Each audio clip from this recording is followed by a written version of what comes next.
Hello दोस्तों, मैं Ravi Next Gen electrical and automation से। आज की वीडियो में हम सीखेंगे कि एनओएनसी कैसे काम करता है और इसका वर्किंग कॉन्सेप्ट कैसे होता है। ठीक है। और सबसे इम्पोर्टेंट बात यह है कि बिना एनओएनसी के आप कोई भी सर्किट डिजाइन नहीं कर सकते हैं। तो ये बहुत ही इंपॉर्टेंट टॉपिक पे आज हम वीडियो बना रहे हैं। सबसे पहले हम एनओएनसी का कॉन्सेप्ट एक डायग्राम के माध्यम से समझेंगे, फिर मैंने एक एनिमेशन वीडियो बनाया उसको देखेंगे, फिर मैं इस कॉन्टेक्टर की वायरिंग से आपको सिखाऊंगा कि एनओएनसी कैसे काम करता है। इस डायग्राम में आप देखेंगे 24 वोल्ट डीसी कॉइल है कॉन्टैक्टर की, जिसके टर्मिनल पे A1 A2 पे हम सप्लाई देते हैं। तो इसमें मैग्नेट बनता है और मैग्नेट बनने के बाद में ये इस प्लंजर को अपनी तरफ खींचता है। ठीक है। और जब हम इसकी सप्लाई हटा देंगे तो इसमें स्प्रिंग रहती है, वो उसको इधर खींचती है। तो अभी आप टर्मिनल नंबर 1 और 2 को देख रहे होंगे, तो आपस में ये ऐसे क्लोज हैं, मतलब नॉर्मली क्लोज बोलते हैं इनको। जब मैं सप्लाई इसको दूंगा तो ये ओपन हो जाएगा ऐसे ही। ठीक है। लेकिन और टर्मिनल नंबर 3 और 4 ये अभी नॉर्मली ओपन है। जब मैं इसको सप्लाई दूंगा तो ये पोजीशन बन जाएगी, ये क्लोज हो जाएगा। कोयल पे सप्लाई नहीं है तब ये पोजीशन रहती है, और जब मैं कोयल पे 24 वोल्ट डीसी दूंगा तो ये पोजीशन बन जाती है। देखिए अभी नॉर्मल पोजीशन में क्या है, जो मैं 230 वोल्ट सप्लाई इनपुट में दे रहा हूँ तो मुझे यहाँ आउटपुट मिल रहा है। ठीक है। जैसे मैं इसको 24 वोल्ट डीसी सप्लाई दे दूंगा कोयल पे, तो ये नॉर्मली क्लोज जो कॉन्टेक्ट है वो ओपन हो जाएगा, और जो नॉर्मली ओपन था वो क्लोज होकर फिर ये सप्लाई इस वाले टर्मिनल पर आ जाएगी। अभी आगे हम एक एनिमेशन वीडियो देख लेते हैं, जिससे आपका एक कॉन्सेप्ट क्लियर हो जाएगा। उसके बाद में फिर कॉन्टेक्ट पे वायरिंग करके दिखाएंगे। देखिए, जैसा आप देख सकते हैं, जैसे मैं 24 वोल्ट सप्लाई ऑन करूंगा तो इसके कॉन्टैक्ट चेंज हो जाते हैं।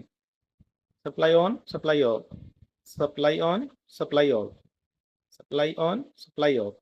ठीक है। तो आपने समझा कि एनिमेशन से एनओएनसी कैसे वर्क करता है। अब इस कॉन्ट्रैक्टर के माध्यम से हम एनो एनएनसी वर्किंग कॉन्सेप्ट जान लेते हैं। जैसे देखिए, ये 13 और 14 एनो है, 21 22 एनसी, 31 32 एनसी, 43 44 एनो है। ठीक है। और ये A1 A2 इसकी कोयल की सप्लाई है। अब कोयल 24 वोल्ट डीसी है या 110 वोल्ट डीसी है, वो उस पर लिखा रहता है। जैसे आप यहाँ पे देख सकते हैं। ठीक है। यहाँ पे 24 वोल्ट डीसी की है इसकी कॉन्टैक्ट इक्वल, तो हम इसको 24 वोल्ट डीसी से ही ऑपरेट कराएंगे। तो इसके लिए आप ये जो मैंने प्रोजेक्ट बनाया आप इसको देख लीजिए। यहाँ पे मेरी 230 वोल्ट फेज सप्लाई आती है इस वाले सिलेक्टर स्विच पे, और 24 वोल्ट पॉजिटिव मेरी इस वाले स्विच पे आती है। और ये वाला 230 वोल्ट न्यूट्रल मैंने आपस में दोनों इंडिकेटर को दे दिया है, क्योंकि न्यूट्रल हम डायरेक्ट रखते हैं और डीसी सप्लाई में नेगेटिव हम डायरेक्ट रखते हैं। तो डीसी सप्लाई का नेगेटिव का ये वाला वायर है, ये मैंने A2 पे कनेक्ट किया है। और 24 वोल्ट डीसी स्विच का जो आउटपुट है वो मैंने कॉन्टैक्ट कॉइल के A1 पे कनेक्ट किया है, ताकि जैसे मैं स्विच ऑन करूंगा तो कॉइल को 24 वोल्ट डीसी सप्लाई मिल जाएगी और ये कॉन्टैक्टर ऑपरेट हो जाएगा। ठीक है। और ये इसमें 21 और 22 ऐसे नॉर्मली क्लोज हैं। ठीक है। जब मैं 24 वोल्ट डीसी दूंगा तो ये ओपन हो जाएंगे, और 43 और 44 ये नॉर्मली ओपन है, जब मैं सप्लाई दूंगा तो ये क्लोज हो जाएंगे।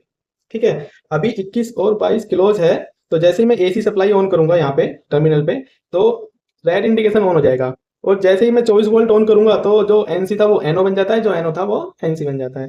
जैसे 24 वोल्ट अप्लाई करूंगा तो ग्रीन इंडिकेशन हो जाएगा। देखिए 230 वोल्ट फेज को जैसे मैं ऑन करता हूँ तो मेरे देखिए यहाँ पे सप्लाई है, तो इस वाले पॉइंट पे भी सप्लाई है। ये रेड इंडिकेटर इसलिए ऑन हो गया क्योंकि ये कॉन्टैक्टर के नॉर्मली क्लोज कॉन्टैक्ट पे कनेक्ट है। अब जैसे मैं 24 वोल्ट दूंगा तो जो नॉर्मली क्लोज था वो ओपन हो जाएगा, जो नॉर्मली ओपन था वो क्लोज हो जाएगा। मतलब सप्लाई इधर ना जाके जब मैं 24 वोल्ट दे दूंगा तो सप्लाई इधर जाएगी। देखिए जैसे मैंने इसकी कोयल को सप्लाई दूंगा, मैग्नेट बनेगी और उस प्लंजर को अपनी तरफ पुश करेगा।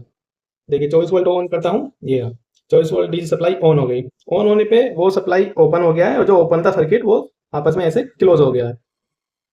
देखिए 24 volt DC supply of, DC supply on, DC supply of, DC supply on.